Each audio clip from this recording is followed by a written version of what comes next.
الله من الشيطان الرجيم بسم الله الرحمن الرحيم الحمد لله الذي لا يبلغ مدحته القائلون ولا يحصي نعماءه العادون الصلاة والسلام على رسوله الكريم وعلى أهل بيته الطيبين الطاهرين المعصومين.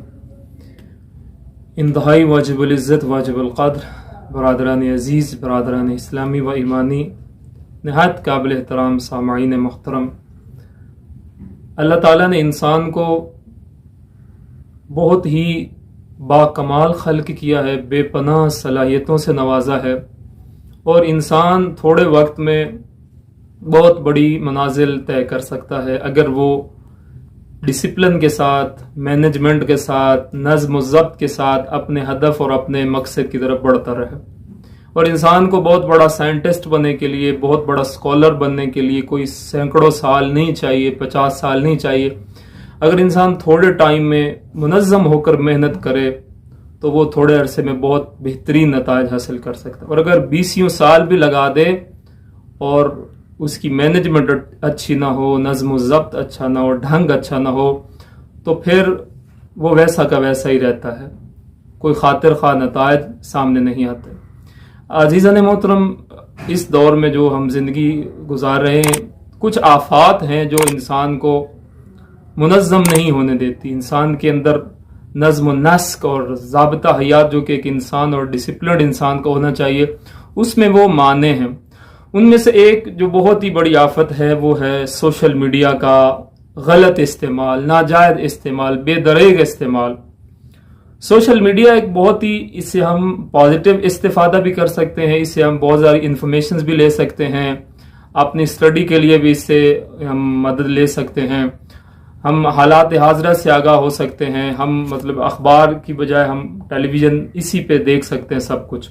Social media, print media, electronic media, سبھی کے لیے ہم اس سے استفادہ کر سکتے ہیں، لیکن اس میں کچھ زہر بھی ہیں، اس میں کچھ خطرناک چیزیں بھی ہیں جو انسان کے لیے بہت زیادہ مضر ہے۔ ایک وہ یہ ہے کہ ہم اس پہ اپنا ٹائم ضائع کرتے ہیں، فضول پوسٹز کرتے ہیں جن کا ہماری زندگی سے کوئی ربط نہیں ہوتا، ہمارا اس سے کوئی لینا دینا نہیں ہوتا، کسی کی نجی زندگی میں انٹرفیئر کرتے ہیں، پوسٹز شیئر کر رہے۔ بھائی، ہر طرح کی پوسٹز نہیں شیئر کی جا سکتی عزیزان۔ ہم نے ان پوسٹوں کا بھی، ہم جو سوشل میڈیا استعمال کرتے ہیں، ان کا ہم نے اللہ کے ہاں جواب دینا ہے۔ کوئی حدیث ہے، دیکھا نہیں، شیئر کر دی۔ کوئی خبر آئی ہے فاسق کی طرح، وہ بغیر دیکھے، بغیر تحقیق کیے شیئر کر دی۔ اللہ تعالیٰ نے اس سے منع کیا۔ اور ہم جو ٹائم ضائع کرتے ہیں اس پہ، ہم ایک کمنٹ پہ، ایک پولیٹیکل مسئلے پہ، مسئلہ کسی کا ہے، نہ ہمیں پیچھے کا پتہ ہے نہ آگے کا پتہ ہے، آپس میں لڑ رہے ہیں، کمنٹس پہ لڑ رہے ہیں، پوسٹوں کے ذریعے لڑ رہے ہیں۔ اس کا ہماری زندگی سے کیا تعلق ہے؟ ہاں، اگر ہم خود صاحب رائے ہیں، اگر ہمارا خود مطالعہ ہے تو پھر ہم اپنی رائے دیں۔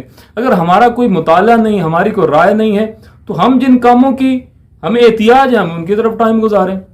عزیزان محترم، قرآن مجید میں جو 4 بڑے گناہ ہیں جو انسان کو جہنم تک پہنچائیں گے، ان میں سے ایک ہے اپنا قیمتی وقت ضائع کرنا۔ مثلا جہنمیوں سے پوچھا جائے گا کہ کیوں جہنم میں آئے، تو کہیں گے لم نکو من المصلین، ہم نمازی نہیں تھے۔ دوسرا کہیں گے کہ ہم مسکین کو کھانا نہیں کھلاتے تھے۔ تیسرا کہیں گے وَكُنَّا نَخُوضُ مَعَ الْخَائِضِينَ، ہم فضول گوئیاں کرنے والوں کے ساتھ، ہم بھی ان کے ساتھ اپنا ٹائم ضائع کرتے تھے۔ اور چوتھا کہیں گے کہ ہم روز جزا کو جھٹلاتے تھے۔ ایک جھٹلانا ہے زبان سے جھٹلانا، اور ایک ہوتا ہے بعض دفعہ انسان زبان سے آخرت کو نہیں جھٹلا رہا ہوتا، لیکن اپنے کریکٹر سے، اپنے عمل سے وہ آخرت کو جھٹلا رہا ہوتا ہے۔ تو یہ 4 گناہ جو ہیں وہ سنگین گناہ ہیں، اس سے اللہ ہمیں بچائے۔ دوسرا ایک اہم بات عزیزان محترم، وہ ہے دوست انسان کی زندگی کا سرمایہ ہوا کرتے ہیں، اور بڑے خوش نصیب انسان ہیں جن کو اچھے دوست ملتے ہیں۔ اچھا دوست انسان کی زندگی بدل سکتا ہے، لیکن خدا نخواستہ اگر کسی کا برا دوست اس کو مل جائے تو اس کی زندگی تباہ کر سکتا ہے، اور قیامت والے دن جو انسان بہت بڑی حسرتیں کرے گا، پچھتائے گا، ان میں سے ایک ہی حسرت ہوگی، یا ویلتا، ہائے میری تباہی، ہائے میری شامت، لیتنی لم اتخذ فلانا خلیلا، اے کاش میں نے فلاں شخص کو دوست نہ بنایا ہوتا۔ ہر دوست کی خواہش ہوتی ہے جو کچھ اس کے اندر ہو وہ اپنے دوست کے اندر وہ منتقل کرنا چاہتا ہے۔ ایک دوستوں کا انتخاب اچھا کریں، ہمیشہ پاکیزہ محفل اختیار کریں، ایسے لوگوں کی محفل اختیار کریں، اور روایت میں بھی ہے جن کے ساتھ بیٹھ کر آپ کو اللہ کی یاد آ جائے، جن کے ساتھ بیٹھ کر آپ کے علم میں اضافہ ہو جائے، نہ کہ وہ جو آپ کی دنیا و آخرت کی تباہی کا سبب بنے۔ میں خصوصاً والدین کو یہ گزارش کرتا ہوں کہ اپنے بچوں کی جو کمپنی ہے اس پہ خصوصی توجہ دے۔ ایک، ان کو سوشل میڈیا کا زیادہ استعمال نہ کرنے دیں، ان کو ہر وقت موبائل تھما دیں، اس میں بہت ڈینجرس چیزیں ہیں جو انسان کے مائنڈ کو اس طرح اپنی طرف کور کرتی ہیں کہ انسان پھر واپسی کی اس کے پاس گنجائش نہیں رہتی۔